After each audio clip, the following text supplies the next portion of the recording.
Afternoon, Mike returning once again for another vlog about my 360 feedback process, the premiere 360 feedback process for me.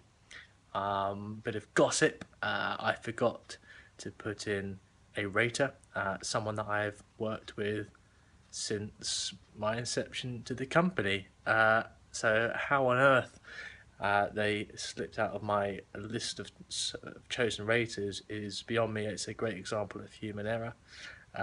But they're in the process now. It was a very simple fix. You just pop it into the software, and I contacted the Bureau team to extend the process deadline.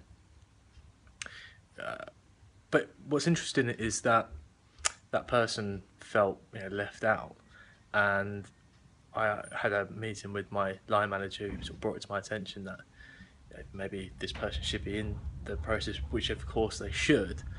But what the key takeaway was from that meeting is that this process can have an emotive effect, and it made me think more about how I may or may not react to the feedback when I receive it.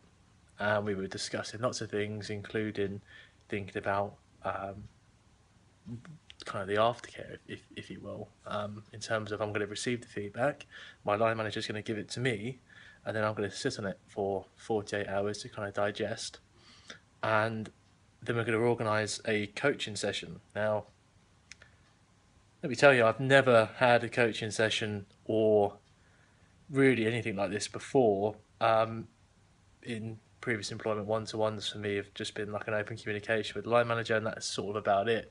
Never anything like this sort of in depth. Now, previous videos I've stated I've been excited, and now I'm very curious, and maybe a little apprehensive about getting this feedback. And fingers crossed the delayed invite to one member of the team won't have dramatically adverse impact to my results. But I think what the key takeaway here is, if you've got people in your team that